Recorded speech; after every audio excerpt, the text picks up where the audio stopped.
SSC group C এবং group D তাহলে কি আটকে যেতে পারে, নাকি নিয়োগ প্রক্রিয়া সচল থাকবে? এখানে যে ৫ নম্বর অতিরিক্ত রয়েছে সেটা কি সত্যিই আর থাকবে, নাকি সেই ৫ নম্বরটা বাতিল হতে চলেছে?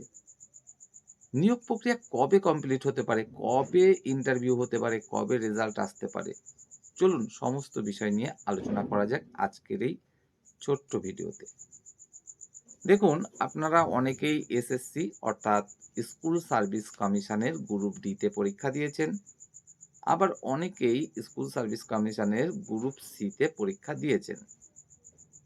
আপনারা প্রত্যেকেই আশাবাদী ছিলেন যে আপনাদের এই যে পরীক্ষা, তার রেজাল্ট খুবই দ্রুততার সাথে প্রকাশ করা হবে এবং নিয়োগ প্রক্রিয়াও কমপ্লিট করা হবে খুবই দ্রুততার সাথে। কারণ আদালতের এখানে একটা নির্দেশের ব্যাপার রয়েছে। কিন্তু না, সেটা হয়নি। আপনাদের গ্রুপ সি বা গ্রুপ ডি এর যে পরীক্ষাটা, তার রেজাল্ট কিন্তু আজও অধারা। কেন? মাঝে সত্যিই কাজের তেমন সময় ছিল না, মাঝে ভোট চলে এলো, তাই আপনাদের রেজাল্ট পাবলিশ করা সম্ভবপর হয়ে ওঠেনি। আপনারা পরবর্তী সময়ে অনেকেই স্বপ্ন দেখতে শুরু করলেন যে ভোট পর্ব মিটে গেলে তারপরে অবশ্যই হয়তো রেজাল্ট পাবলিশ হবে এবং দ্রুততার সাথে ইন্টারভিউ নিয়ে নিয়োগ প্রক্রিয়া কমপ্লিট করা হবে। কিন্তু বিষয়টা হচ্ছে এরকম, মাঝে চলে এলো এক বিরাট সমস্যা। সেটা কি? সরকার পরিবর্তন। এই যে এসএসসির গ্রুপ ডি এবং গ্রুপ সি সহ শিক্ষক শিক্ষিকাদের চাকরিটা বাতিল হলো, সেখানে কিন্তু বর্তমানে যারা ক্ষমতায় এলেন তাদেরও একটা ভূমিকা রয়েছে। এটা কিন্তু অস্বীকার করার কোনো জায়গা নেই। তারাই কিন্তু সোচ্চার হয়েছিল এই বিষয়টাকে নিয়ে যে না, স্কুল সার্ভিস কমিশনের গ্রুপ সি, গ্রুপ ডি এবং শিক্ষক শিক্ষিকার নিয়োগের ক্ষেত্রে প্রচুর পরিমাণে দুর্নীতি হয়েছে। অর্থাৎ তদন্ত হওয়া উচিত এই বিষয়টা এবং যারা অন্যায়ভাবে চাকরি পেয়েছে তাদের চাকরি বাতিল করা উচিত। যদিও বা পরবর্তী সময়ে কোনোভাবেই আর আলাদা করা সম্ভবপর হয়নি যে সত্যি কে দুর্নীতি করে চাকরি পেয়েছে আর কে স্বচ্ছতার সাথে চাকরিটা পেয়েছে। তো সেই কারণেই আদালত কিন্তু এক প্রকার বাধ্য হয়েছে পুরো প্যানেলটাকে বাতিল করে দিতে। এবার প্রশ্ন হলো এখানে ঠিক এরকম, প্যানেল তো বাতিল হয়ে গেল। কিন্তু সেই প্যানেল থেকে যারা চাকরি হারালেন তাদের মধ্যে অনেকেই বলব না, সরি, তারা প্রত্যেকেই কিন্তু অতিরিক্ত নম্বর পাচ্ছেন পরবর্তী নিয়োগের ক্ষেত্রে। গ্রুপ সি হোক বা আপনার গ্রুপ ডি হোক বা শিক্ষক শিক্ষিকা হোক, প্রত্যেকটি ক্ষেত্রে আমরা দেখলাম যে না, আবারও সেই সমস্ত চাকরি হারা গ্রুপ সি, গ্রুপ ডি কর্মচারী বা শিক্ষক শিক্ষিকা তারা কিন্তু অতিরিক্ত নম্বর পাচ্ছেন। কেন? এই অজুহাতে যে তাদের এক্সপেরিয়েন্স রয়েছে। তো এখানে প্রশ্ন হলো এরকমই, তাদের জন্যই ৫ নম্বর বরাদ্দ থাকলো, যাদেরকে আদালত মনে করল যে এরাও হয়তোবা দোষী। তাদের জন্যই ৫ নম্বর কিংবা ১০ নম্বর বরাদ্দ রাখা হলো এক্সপেরিয়েন্স হিসাবে, যাদের ক্ষেত্রে আদালত মনে করল যে হয়তোবা এরাও দোষী এবং সেই উদ্দেশ্যেই পুরো প্যানেলটা ধরে বাতিল করে দেওয়া হলো। এবার বিষয়টা হলো এরকম, যারা এই চাকরিগুলো বাদ যাওয়ার জন্য বা অন্যায়ভাবে যারা নিয়োগ পেয়েছে তাদের চাকরি থেকে বরখাস্ত করার জন্য এত প্রচেষ্টা চালালো, আজ তাদের হাতেই যখন ক্ষমতা, তারা সত্যিই কি অতিরিক্ত এই যে ৫ খানা নম্বর এক্সপেরিয়েন্সের জন্য এটা দিতে চাইবে? আপনার কি মনে হয়? নিশ্চয়ই না, তাই তো? তো সেক্ষেত্রে এই যে চলতি নিয়োগ প্রক্রিয়া এসএসসির গ্রুপ ডি বা গ্রুপ সি, যেটা কিনা এখনো রেজাল্ট প্রকাশ হয়নি, রেজাল্ট পর্যন্ত বাকি রয়েছে। তো এখানে এই যে নিয়োগটা হঠাৎ করে এমন তো হবে না যে নতুন সরকার বলে দিল, না এই যে নিয়োগ প্রক্রিয়াটা যেভাবে চলছিল এটা স্বচ্ছ নয়। অর্থাৎ এক্সপেরিয়েন্সের যে ৫ খানা নম্বর এটা বরাদ্দ রাখা ঠিক করা হয়নি। এই নম্বরটার বরাদ্দ থাকবে না। অর্থাৎ প্রত্যেকেই এখানে একদম সমান।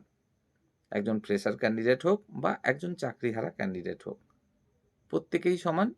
যে নতুন পদ্ধতিতে নিয়োগের ক্ষেত্রে ভালো ফলাফল করবে সেই চাকরিটা পাবে। তো সেক্ষেত্রে অবশ্যই তো সমস্যায় পড়বেন যারা চাকরিটা হারিয়েছিলেন তারা। আর সুবিধা পাবেন ফ্রেশার ক্যান্ডিডেটরা।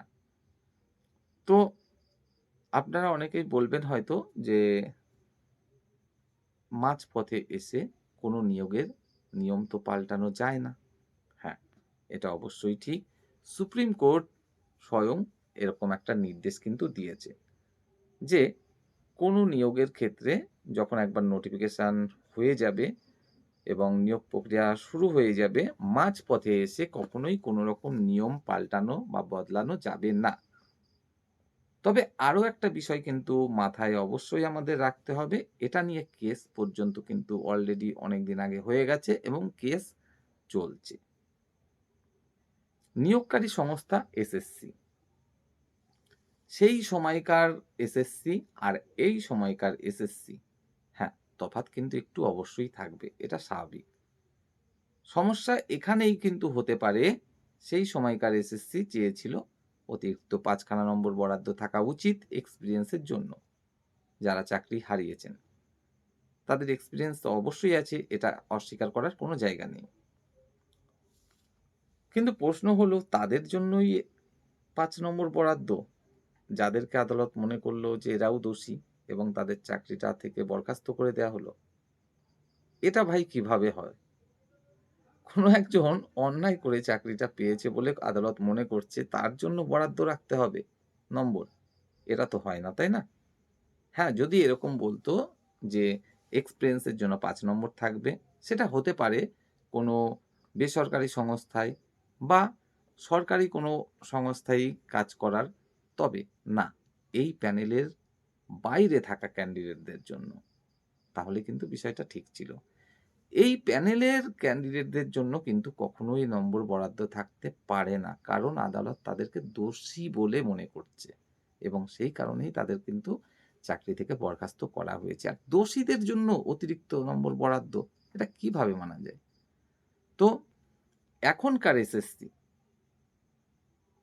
একটু কিন্তু উল্টো পথ অবলম্বন করবে না, এটা কিন্তু ভাবা একদম বোকামি। আমরা প্রত্যেকেই জানি যে এসএসসি বলি বা প্রাথমিক শিক্ষা পর্ষদ বলি বা পিএসসি বলি, হ্যাঁ, অবশ্যই স্বয়ংশাসিত সংস্থা। কিন্তু তারপরেও তারা কিন্তু মূলত সরকারের নির্দেশ অনুসারেই চলে। স্যালারিটা তো সরকারই দেয়।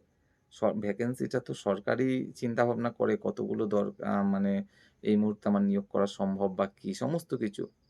তো সরকারের নির্দেশ অনুসারেই কিন্তু চলে। এ কথাও কিন্তু আমরা প্রত্যেকেই জানি।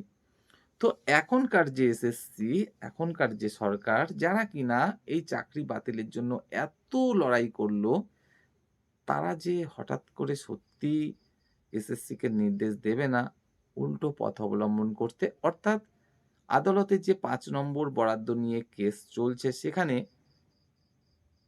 এই ৫ নম্বর যেন বরাদ্দ না থাকে এক্সপেরিয়েন্সের জন্য, সেই দিকে যে দাঁড়ানোর জন্য নির্দেশ দেবে না এসএসসিকে এবং এসএসসি সেটা করবে না, সেটা ভাবা সত্যিই কিন্তু বোকামি। তো বিষয়টা এরকমই। নাম্বার 1, রেজাল্ট এই মুহূর্তে পাবলিশ হতেও পারে, নাও কিন্তু হতে পারে। কেন? কারণ বর্তমান সরকার যেহেতু পাল্টে গেছে সরকার, তারা কিন্তু অবশ্যই এরকমটা করতেই পারে, চাইতেই পারে যে না, পুরনো যে বিষয়গুলো সেগুলোকে আমরা পুরো ধুয়ে মুছে সাফ করে দেব। অর্থাৎ এই নিয়োগটা যদি হয়ে যায় এভাবে, তাহলে সেটা তো হবে এরকম নাম যে টিএমসি সরকার থাকাকালীন এই নিয়োগটা শুরু করেছিল। না, সেটা করতে দেয়া যাবে না। অর্থাৎ এখানে কিছু বাঁকা পথ অবলম্বন করি। আমরা বলি যে না, এই নিয়োগটা পুরোপুরি ভুল পদ্ধতিতে চলছিল। অর্থাৎ এই নিয়োগটা স্বচ্ছ নয়, পুরো যতদূর যা হয়েছে বাতিল। এবার থেকে আবার নতুন করে আপনারা অ্যাপ্লিকেশন করুন এবং নতুন করে পরীক্ষা দিন, চাকরি পান। হতে কিন্তু পারে।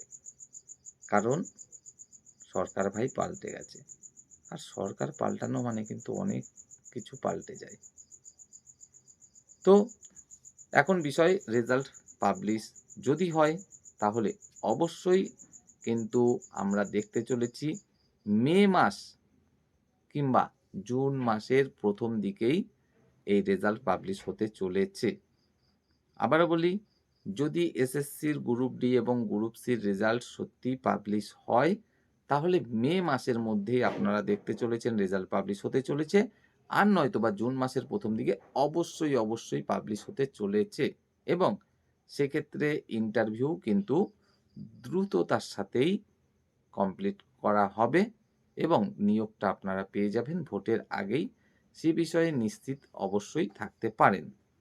তবে হ্যাঁ, আবারও বলছি যে না, যদি সরকার মনে করে যে না এই নিয়োগ প্রক্রিয়াটাকে আমরা একটু অন্যভাবে করার চিন্তাভাবনা করছি, এক্সপেরিয়েন্সের জন্য আমরা নম্বর বরাদ্দ করব না। যাদের চাকরি থেকে অলরেডি বরখাস্ত করে দেয়া হয়েছে দোষী সাব্যস্ত করে বা আদালত মনে করেছে এরাও দোষী, তাদেরকে চাকরি থেকে বরখাস্ত করা হয়েছে, তাদের জন্য অতিরিক্ত নম্বর আমরা বরাদ্দ রাখতে পারি না।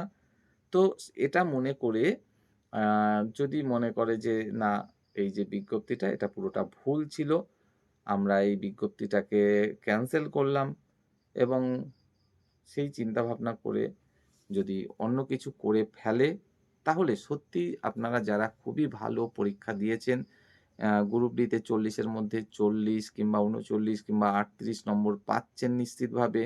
আবার গ্রুপ সির ক্ষেত্রে আপনারা খুব ভালো রেজাল্ট করছেন এবং নিশ্চিত রয়েছেন যে ইন্টারভিউতে 100% ডাক পাবেনই এবং চাকরি পাওয়ারও সম্ভাবনা প্রবল রয়েছে। তো তাদের ক্ষেত্রে কিন্তু একটা সত্যিই এটা দুঃখজনক ব্যাপার ঘটতে পারে যদি এমনটা হয়। তবে আপনাদেরকে এটুকু বলেই শেষের দিকে আ সান্ত্বনা দিতে চেষ্টা করব মাত্র। নিশ্চিতভাবে বলতে পারছি না। শুধুমাত্র সান্ত্বনাই দিতে পারি। সেটা হলো এরকম, সুপ্রিম কোর্ট কিন্তু এই কিছুদিন আগেই, এই কয়েক মাস আগে একটা নির্দেশ দিয়েছে ঠিক এরকমই যে কোনো নিয়োগের ক্ষেত্রে মাঝপথে এসে কোনো রকম নিয়ম পাল্টানো যাবে না। তো ওই নিয়মটাই কিন্তু একমাত্র হাতিয়ার যে মাঝপথে এসে কিভাবে এটা করা যায়। যেখানে বিজ্ঞপ্তি হয়ে গেল, বিজ্ঞপ্তি হওয়ার পরে পরীক্ষা হয়ে গেল, রেজাল্ট যেকোনো মুহূর্তে সরকার চাইলে প্রকাশ করতে পারত। সেটা যদিও বা করা হয়নি, সে যে কারণেই হোক না কেন। তো শুধুমাত্র রেজাল্ট প্রকাশটাই যা বাকি রয়েছে। তো এই সময়ে এই মাঝপথে এসে হঠাৎ করে নিয়ম পাল্টানো হবে, অর্থাৎ বলা হবে যে না, এক্সপেরিয়েন্সের জন্য ৫ নম্বর বরাদ্দ থাকা যাবে না। সেই উদ্দেশ্যে আমরা পরীক্ষাটা বাতিল করে দিলাম। এটা তো হতে পারে না, তাই না? যদি হ্যাঁ, পরীক্ষাটার মধ্যে কোনো রকম দুর্নীতি প্রমাণিত হতো যে এই পরীক্ষাটায় প্রশ্ন ফাঁস হয়েছে বা অন্য কিছু, যেটা এক প্রকার দুর্নীতি যদি কিছু থাকতো ধরা পড়তো, তাহলে বিষয়টা আলাদা ছিল যে হ্যাঁ, পরীক্ষাটাকে আমরা ক্যানসেল করে দিলাম এই কারণে। কিন্তু সেরকম কোনো দুর্নীতি তো ধরা পড়েনি যে পরীক্ষায় কোনো দুর্নীতি করা হয়েছে বা কিছু, সেটা তো ধরা পড়েনি। শুধু একটা বিষয় নিয়েই সমস্যা রয়েছে, সেটা হলো অতিরিক্ত নম্বর বরাদ্দ রাখা এক্সপেরিয়েন্সের জন্য। অর্থাৎ যারা চাকরি হারিয়েছেন তাদের এক্সপেরিয়েন্স রয়েছে, তারা অতিরিক্ত নম্বর কিন্তু পাচ্ছেন। তো শুধুমাত্র এই সমস্যাটাই রয়েছে আর সেটা নিয়ে তো আদালতে অলরেডি কেস চলছে। আদালত ভালো বুঝবে যে হ্যাঁ, সত্যিই এই অতিরিক্ত নম্বর বরাদ্দ থাকা উচিত কি উচিত নয়। যদি আদালত মনে করে যে না, এই নম্বর বরাদ্দ থাকা উচিত নয়, তাহলে আদালত তো এমনিতেই সেইরকম আম মানে জাজমেন্ট দেবে। তাহলে স্বাভাবিকভাবেই এই ৫ নম্বর বাতিল হয়ে যাবে। আর সেক্ষেত্রে স প্রত্যেককেই ওই ৫ নম্বর বাদ দিয়ে লড়াইটা করতে হবে। অর্থাৎ যেখানে ৫০ নম্বরের মধ্যে প্রার্থী বাছাই হতো, সেখানে ৪৫ নম্বরের মধ্যে প্রার্থী বাছাই হবে। এই তো হবে পরিস্থিতি। তো এক্সপেরিয়েন্স এর নম্বর যেহেতু কেউ পাবে না, এই হচ্ছে ব্যাপার। এখন সত্যি কথা বলতে সময়টা খুবই খারাপ। আ যেকোনো নিয়োগের ক্ষেত্রে তাই আমরা মনে করি নিয়োগটা কমপ্লিট অবশ্যই হওয়া জরুরি ছিল সরকার পরিবর্তনের আগে, কিন্তু দুঃখজনকভাবে সেটা কমপ্লিট হয়নি। এখন প্রাথমিক শিক্ষক নিয়োগ একদিকে চলছে, একদিকে গ্রুপ সি-ডি চলছে এসএসসির। এর যে ভবিষ্যৎ কী হবে সত্যিই বলা কঠিন। কারণ রাজনৈতিক প্রতিহিংসা ভাই এমন একটা জিনিস, মানে কি বলবো? তো জানি না কি হবে। তবে প্রার্থনা করব একটাই, যে নিয়োগ প্রক্রিয়াটা অলরেডি অনেকটা এগিয়ে গেছে এসএসসির গ্রুপ ডি, গ্রুপ সির ক্ষেত্রে বলি, বা প্রাথমিক শিক্ষক নিয়োগ চলছে ১৩,৪২১, তারও যেখানে আমরা প্রায় অর্ধেক ইন্টারভিউ হয়ে গেছে দেখতে পাচ্ছি। প্রত্যেকটি ক্ষেত্রেই যেহেতু কোনো রকম দুর্নীতি এখনো ধরা পড়েনি, তাই নিয়োগ প্রক্রিয়াটা সচল রাখাটা সত্যি দরকার বলে মনে করি এবং প্রার্থনা করি সেটাই যেন হয়। বাকি যেটুকু প্রসেস রয়েছে সেটুকু দ্রুততার সাথে কমপ্লিট করা হোক এবং নিয়োগটা দ্রুততার সাথে করা হোক।